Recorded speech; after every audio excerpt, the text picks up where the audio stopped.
What's up, y'all? Welcome back to our Colorado Rockies franchise here on Out of the Park Baseball 22. I've simulated to the end of the 2025 postseason. You can see we're at November 2nd, 2025. We finished 55 and 107, so not the worst record we've had so far in this save. You remember that in our first season back in 2021, we went 53 and 109. Our expected record was actually 64 and 98, so take that for what you will. In terms of the playoffs, you can see that Cleveland swept the San Diego Padres in the World Series.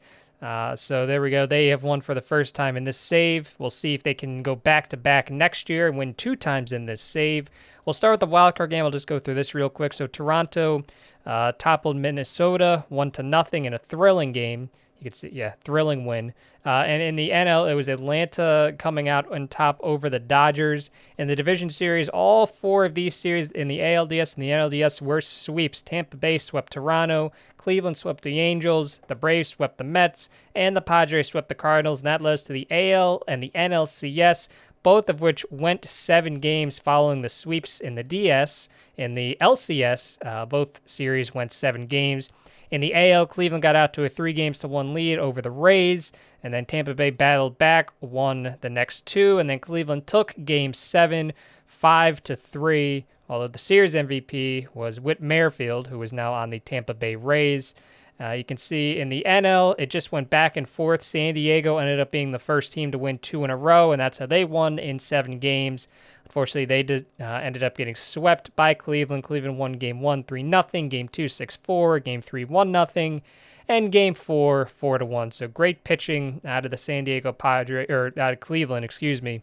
And they were, you could say San Diego too. It's just San Diego's offense really could not get it going here in this series. Cleveland was able to shut them down.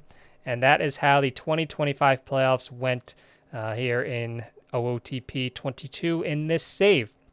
So let's go through. Actually, before we go into the comments, just wanted to say that Raphael Devers won the NL batting crown. He hit .326. He did not win the Triple Crown. You can see that he had the highest batting average in the National League. He had the most RBI, but he was 5 home runs behind Pete Alonso. Pete Alonso had 53 home runs this season. Raphael only had 48. If you take a look at his contract, he's still not willing to waive that no trade clause, which is a little upsetting. As I said in the last episode, I really would just like to blow everything up. But listen, if Devers, if he just wants to keep putting up these big numbers, I don't blame him. He ended up putting up 7.9 wins above replacement, which I think was 4th in the National League. So I don't think he's going to finish top 3 in MVP voting, but still, he's put together a very solid season. Jorge Soler, despite missing the final couple weeks of the season, he's out for an additional 6. He ended up hitting 38 home runs and 88 runs batted in, which is kind of what we expected him to do. He did do pretty similar to Joey Gallo, I suppose. I mean, despite hitting 38 home runs, he only had a 740 OPS, which he was a negative value player, which is a little disappointing, but we're not going to bring him back. He's only on a 1-year deal. Other positive things, you could say that Luis Garcia performed a little better coming from Washington. We might still look to trade him, see if we can get some type of good value for him, but he was a 1.5 win player. Pretty good defensively for second base in Colorado, so I would not be against keeping him.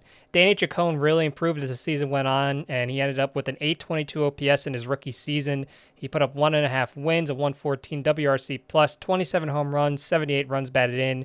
Only struck out 18.9% of the time, walked 7.3%. You can see that he's developed pretty nicely, so I'm excited to have him around for the future. Alec Burleson won Rookie of the Month for August, and overall in the season, not too bad on base percentage. You'd like it to be a little higher, but that's, I guess, what's going to happen when you have a walk percentage of 4%. Overall, 708 OPS defensively, did not do very well, and overall, he only had an 81 WRC plus. He was worth negative 1.1 wins, but some positives. I'd like to ideally in the future keep him more in a bench role. I think that's where he might be a little better, but Ali Sanchez, he was hitting over 300 for a lot of the season. He ended up going back under 300, but still pretty solid offensive production out of our catcher. He was close to a 3-win player. You take a look here.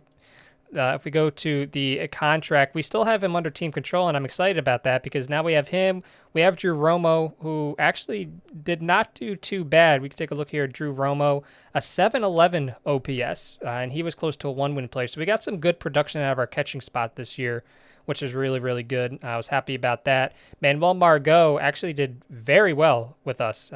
Really, really good offensively. An 821 OPS in 71 games, 67 games started. He was a one-win player, a 112 WRC+. If you take a look at his fielding stats for this season, he put up a positive zone rating, which is nice to see.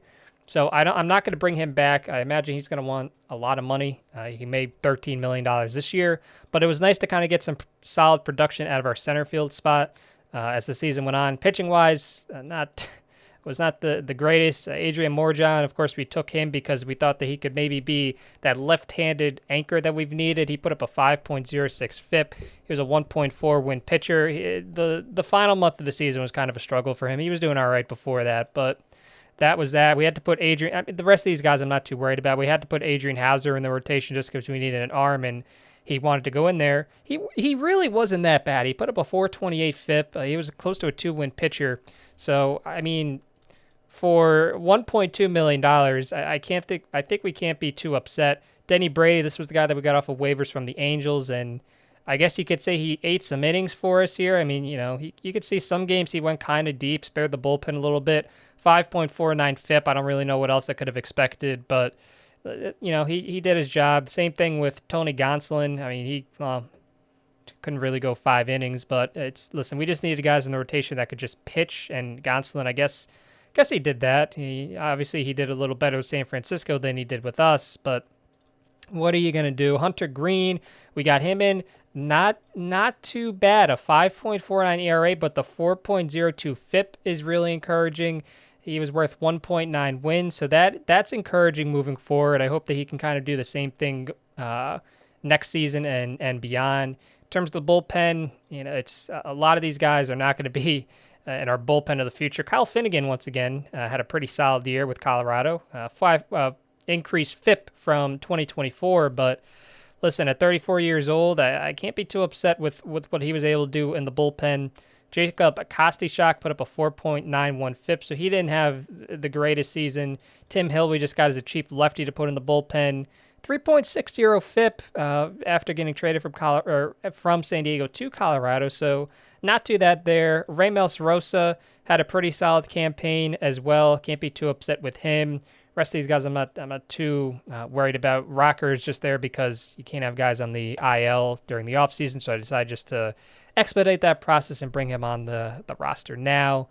And that is about all that I think I need to go through. JP Crawford was a 0.7 win player. He did better offensively with us than he did with San Francisco. If you take a look at his fielding stats, that's not much to write home about. I thought he would do a little better, but that's why, listen, he's only here for 1 year. We're going to move on. He did his job.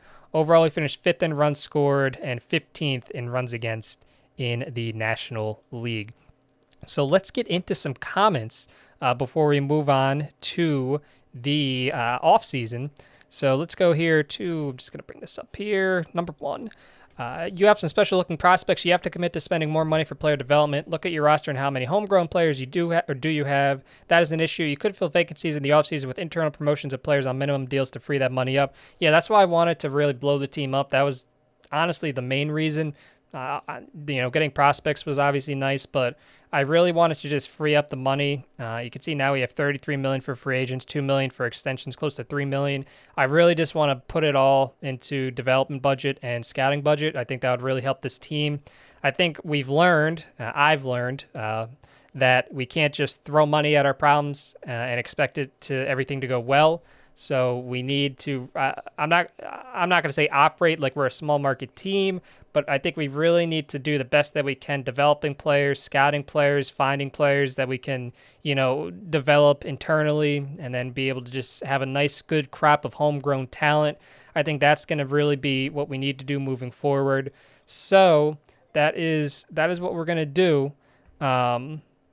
So yeah, that is the plan moving forward. Another comment here, Cameron Burford, that was the number 1 prospect in baseball that we traded for in the last episode. Looks like a special talent. I really like the trades. I'm hoping some of these pitching prospects pan out. You and me both, Noah.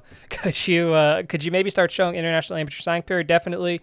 I didn't show it this time around. 1, because didn't have any money, and I didn't want to spend the money that we did have. But 2, there wasn't really anybody there that I liked anyway. So Yeah, in the future, if there's anything that we need to report from international amateurs, I'm definitely gonna show that for y'all.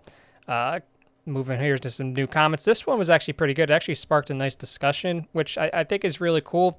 That's one of my favorite parts about doing Out of the Park Baseball YouTube videos, the discussions that you can kind of find in the comments section between people. I'm not sure fully building and focusing around a certain type of pitcher is a good idea. If all your starters are power pitchers that sit in the high 90s and are ground ball pitchers, when teams that excel against that type of pitching constantly win the series.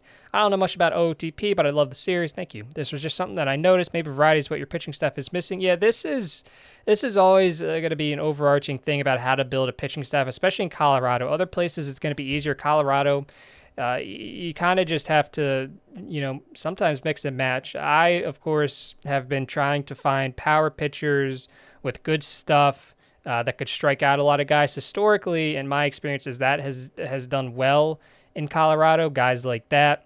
However, I'm also, you remember a couple episodes ago, I said that because, some of those guys weren't working, so I wanted to kind of try to diversify a little bit. So moving forward, I'm going to try to look for some guys who maybe don't have the best stuff. I'd still like them to have, pretty solid stuff, but I'm going to try to look for some guys that have good movement, really good movement, really good control. Still, keeping the ball on the ground would be good, ideally, in a place like Colorado. But yeah, I don't think that the suggestion of diversifying the pitching staff is necessarily a bad one. I mean, it wouldn't hurt to try, right? Potentially, and then if it doesn't work, at least we could say that we tried. But that's something definitely that we could look into moving forward. And then the other comment here, it's unfortunately never 100% committed to the rebuild. Oh, don't I know it, because I feel like having an aging hitting core has forced you to overinvest in free agent pitchers. Yes, it has. But then the hitters become expensive and then you have to trade them and the pitchers you signed to cut costs. Indeed. And sometimes I feel like you just need a guy that works regardless of the stats. 3 seasons to a Pirates save right now, and Will Crowe, who's a 40-40 starter, has put up an ERA and FIP under 4.15 seasons every season so far. While 50-55 Mitch Keller and 55-55 Eduardo Rodriguez struggle to maintain spots in the rotation. Sometimes it's less about how good the stats are and more about how much you trust a guy. I think former Rocky Michael King was a good example of reliable inning eater in cores, and we're going to have to try to find guys like that moving forward, because I'm not just going to try to throw a bunch of money out in free agency. At this point, I'm just going to try to work the margins a little bit, try to find some guys that I think will work, that I think will be cheap, and maybe the stats and the ratings won't jump off the page, but I think right now that's probably the best use of our funds. I would not be surprised if our budget get cut again, especially because we just went 55 and 107. Fingers crossed, but let's simulate here one day, and then we'll get all the customary emails that we normally get. Season is over. Your season score this year is 1. This is just a terrible score, Frank. I apologize. That is not what I wanted to do. Review of season goals. So, your task this year is to play 500 ball. We definitely did not do that. From my point of view, you failed that goal completely. Well, from what point of view would somebody say that I accomplished that goal, Charlie? Like, come on, buddy. Come on. You and I might have different points of view of where the team should be at this point, but I'd like to see you try harder. Okay, Charlie. I had to go back over my records to make sure the numbers weren't reversed, but we've drawn less this year than in 2022. Well, gee, Charlie, I wonder why. That's completely unacceptable, especially when I explicitly tell you to find a way to get more fans in the seats. Prove your draft record. I noticed a lack of homegrown talent on the roster. How do you expect to compete without anyone we've developed on the team? That's a fair point. I agree with you. I am sorely disappointed in your performance. While I gave you the goal of making the playoffs in the next 5 seasons back in 2021, I had faith that you wouldn't fail me. I trusted you to steer the ship home, and it didn't make it. I'm upset with your performance in accomplishing the goals I have given you. However, when I consider the on- and off-field success of the team, my overall mood with your performance is undecided. Next year is a new year, though. Here's what I'd like to see you accomplish moving forward. Play close to 500 ball, have a final total balance of $20 million. That scares me. That probably means our budget's going to get cut. Bring more of your drafted players to the team. Keep building your team up more to reach the playoffs next year. I don't know if that's going to happen, buddy. New budget, your new $140 million available for total team expenses. This should allow you a team payroll of around $85 million. Oh, boy. Oh, no. I do not like to hear that. End of the season prospect list here. Cameron Burford still the number 1 prospect in baseball. And you can see that Dan Chacon has since graduated. But excited about Burford. You can take a look how he did at High A Spokane. He started off a little rough. He did better as the season went on. We're going to move him up to Double A Hartford to start 2026. 4.01 FIP, 21.4 strikeout percentage. I'd like the walk percentage to maybe go down a little bit. Hopefully his control improves, and that'll happen. But that is how he did.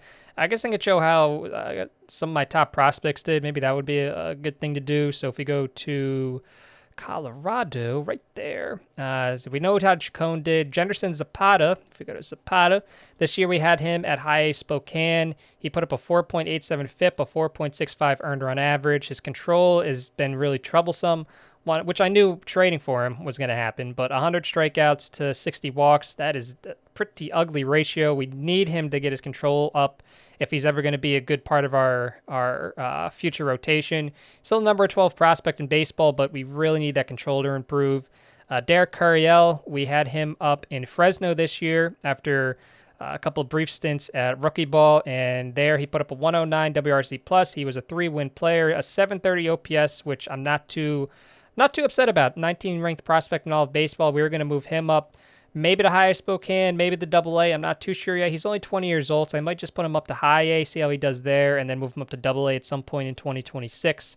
So that'll probably be the route we go for him. Danny Rodriguez, we take a look here at Danny. And at Fresno, he put up a 4.66 ERA, a 5.26 FIP. Another guy where the control is an issue. He had more walks than strikeouts, which is really concerning. 39 strikeouts to 45 walks. Just the same as Zapata. We really need him to get his control in check if he's ever going to develop into what we think that he can. Still a number 26 prospect in baseball, but we really need his control. Listen, I knew that going in, that their control needed to improve for them to be good, but that's why I tried to get all these arms. They're not all going to work out. Hopefully at least a couple of them do. Our first-round pick, B.J. Haynes, in rookie ball in his debut, a 6.29 ERA, but a 3.55 FIP. So he's going to be in Fresno next season to start in 2026. He had 26 strikeouts to 6 walks, which is encouraging. So I'm not too worried about the high ERA. He's just allowing a lot of hits, but I think that moving forward he'll be okay. So that was B.J. Haynes. Anything else? Oh, Chad Kirstein. This was the guy that we drafted as a pitcher, but then moved as a batter.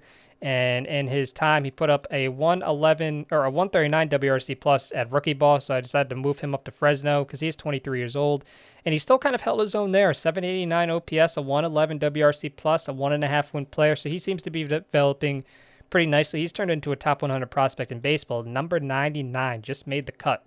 And then we have Cameron O'Brien. This was the guy that I didn't really expect to do much, a fly ball finesse pitcher.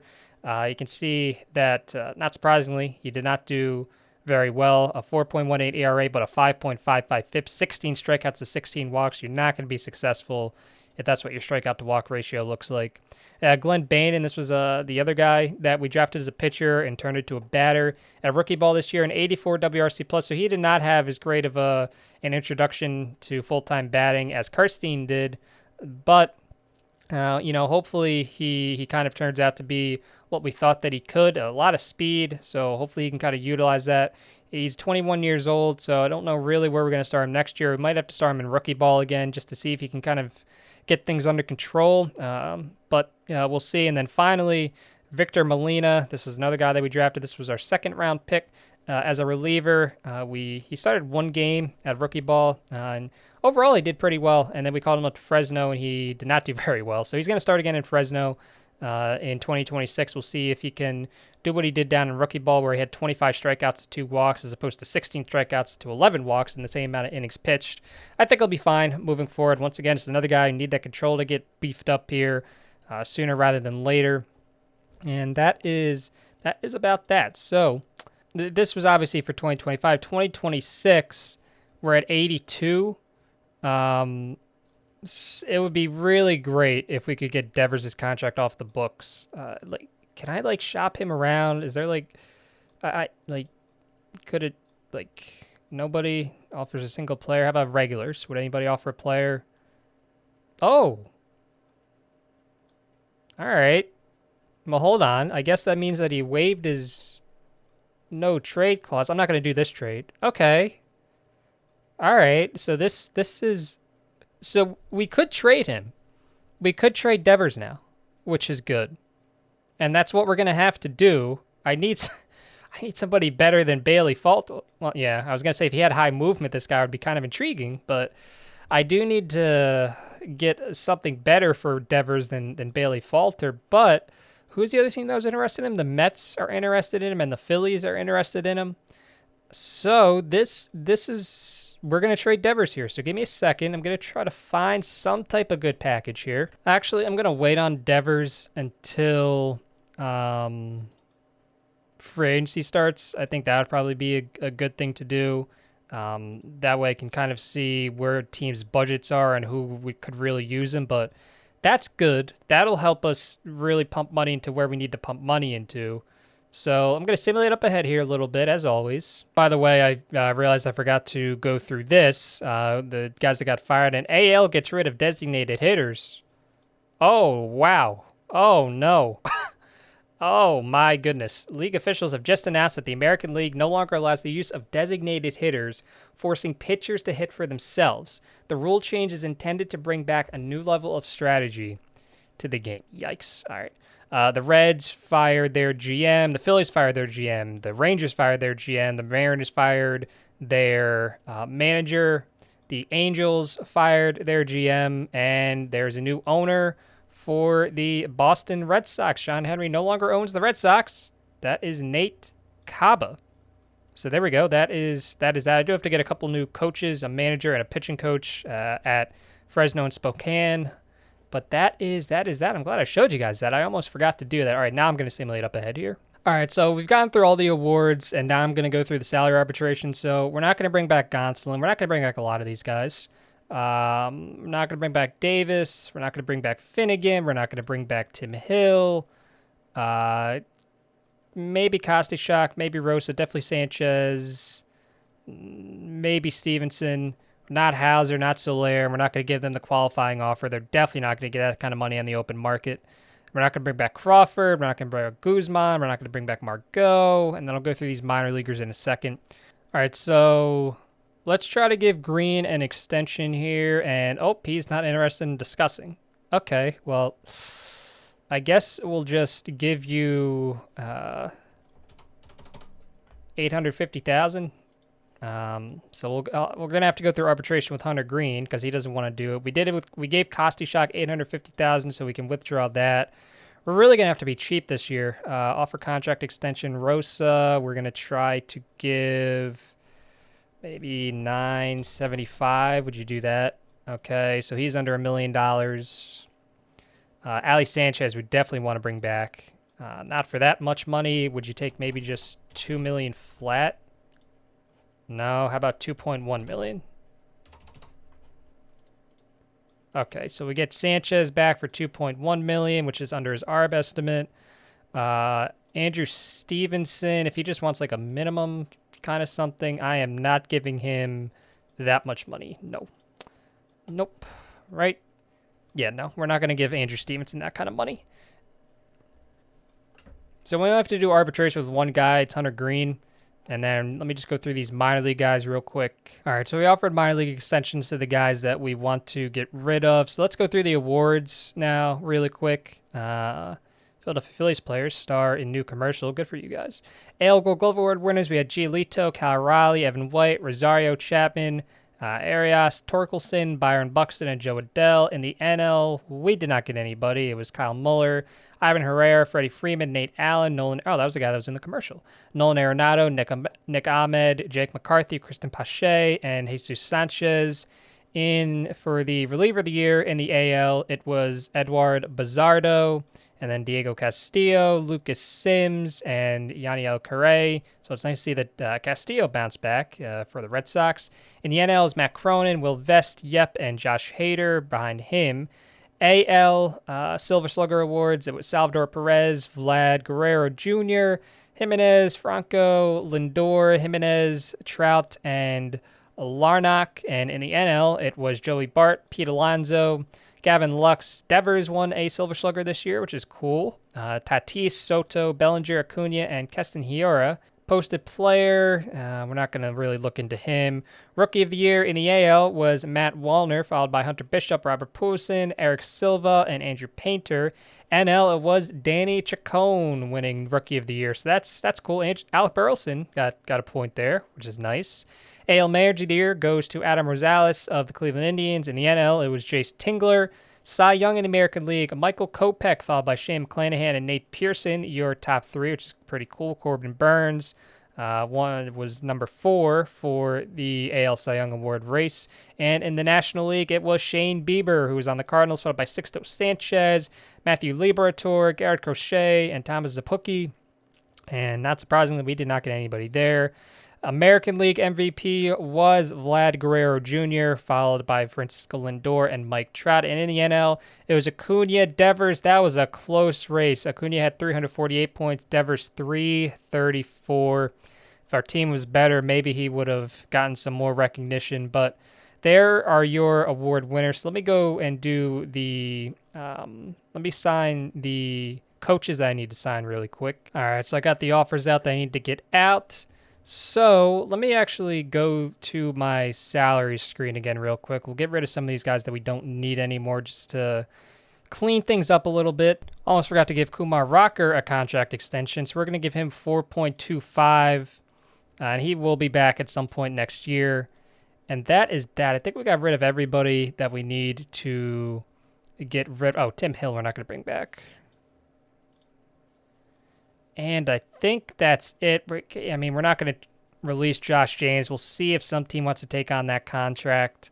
But that is that. So now we have a little bit more money to work with. All right, so we have maxed out our development budget at $36 million. The scouting budget, it's $13 million just for right now until we trade Devers, and then we're going to pump money back into that. So there's our new pitching coach, Julio Pimentel. And then our new manager, I'm sure will pop up here any second now. There he is. Oh, and here's all the guys that we signed. So we got Kumar Rocker. We got some minor league guys, Rosa, Kostichak, Sanchez. And this is our new manager down for Spokane, Steven Morales. So we're going to delete those. All right, the arbitration decision got handed down for Hunter Green, and they did rule in favor of the team. The player demanded a salary of $1.42 million. We're only going to give him $850,000. Which is nice. Not for him, but selfishly for us, it's nice that we save a little bit of money there. So got free agents. We're not going to sign any big name guys here. We're going to try to, as I said, work the margins, look for just guys that don't cost a lot that could still help us out. International free agency looks, he doesn't have any movement. I don't trust that. International free agency looks a little weak. Trade proposal from the Minnesota Twins, Hunter Dozier, it doesn't really help.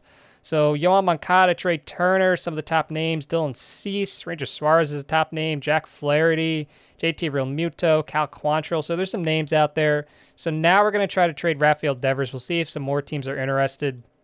You can see still don't have any money, so we're going to go salaries here. And here we go. So right now our player payroll is at $73.9 million. It'll be a lot better if we can trade Devers. So we'll see. Shop player around. We'll see if there's any other names here. Oh, no team offers a player. Okay. All right, so this is going to be a little more difficult then. All right, so let me try to make a trade here. Is there like a veteran on like a cheap 1-year deal? No, not quite. Not quite, but let's take a look here. Let's see if we can find a way to make a trade and get Devers out of here. Okay, so we have made the Devers trade, and we traded him back to the Boston Red Sox. So we were looking for a team that had a need, along with the team that had the budget. The Red Sox had over $50 million available. So we traded him back to his original team, and we could not really get a great return. I guess the injury proneness plus the long contract, the amount of money on the contract kind of made him close to untradeable. So this was the best that we could do. We got Hunter Bishop, who he had a pretty solid season last year. He was originally with the Mariners. He was with the Giants, then he went to the Mariners, then he went to the Red Sox. And with the Red Sox last year in a full season, he had a 786 OPS, 30 home runs, 80 runs batted in. You can see high loyalty, high greed, but high work ethic, high intelligence. He never shows any lack of effort and has a good head on his shoulders. He gets along with everyone. He was a 2.1 win player last year. He's making the minimum $570,000. He's only been in the majors for a year and 87 days, so he'll be cheap for a little longer. And we got cash considerations as well in return for Devers, which I'm glad that he wanted to waive his no trade clause to go back to Boston. He put up really good numbers with us. 8-win player, it'll end up being one of the best seasons of his career, but the way this team is looking right now, he was a luxury for us, and we could not we could not keep him. It was not going to be possible. So if we take a look now at actually we'll do this first. We'll go to players DFA'd, and then we'll get Hunter Bishop on the active roster. And he will now we're going to move Burleson to a bench role, so that he'll go there. And then Hunter Bishop, we are going to move into left field right there. Or, I mean, we could have him DH too. That's another thing that we could do, and maybe try to find a better defensive outfielder. So, because we need a DH, so we could definitely have Hunter Bishop DH. He's a lefty. Seems like we always trade for lefties or sign lefties, but I think he'll add some pop to our lineup. He'll be a good Soler replacement, which is good. That's something that we need, especially with the loss of Soler, with the loss of Devers. I mean, the four guys we have right now is Ali Sanchez as our catcher, along with Drew Romo, Luis Garcia at second base, Chacon and Bishop. That's a pretty solid base. We'll get some righty bats in here, but that's a pretty solid base to start with. Pitching-wise, of course, we're going to need some guys. We'll have Kumar Rocker, of course. He should be ready 3 months. It's November, so he will be ready to go into the rotation. We'll have Hunter Green. So it would be nice to kind of find another lefty and somebody to replace Denny Brady if we can, somebody cheap. But if you take a look here at the front office, you can see that we have put the development budget up to max $36 million. The scouting budget up to max at $24 million. So after all of that, after the trades that we've made and everything, $16 million available for free agents, $13 million available for extensions. If we go to our salaries page, we have Adrian Morjan, who, I mean, honestly, if he has a trade market, I'm not against trading him. I doubt that he does because of his contract. Yeah, okay. So we have him. So we only have him for a couple more years. Luis Garcia, I don't know if he would have a trade market at this time. Oh, okay. We got a simulated day. I know Josh James wouldn't. So we'll see if Luis Garcia has anybody out there that would be interested. Oh, okay. So some people would be interested in him. So this could be something maybe we look to do in the next episode, because I know this is kind of going kind of long. Maybe we try to trade Luis Garcia try to get some more salaries off the books. Maybe something from the Dodgers would be good. Even like some of these relief pitchers would maybe be good. Like this guy, he's only been in the majors for 79 days. So maybe that could work. I mean, he could theoretically be a starter. I know he doesn't have the control. I mentioned wanting like guys with better control. Like he doesn't quite have that, but he had a pretty solid season last year. He started a game. So, I mean, we could trade Garcia, get off of that contract, free up some even more money.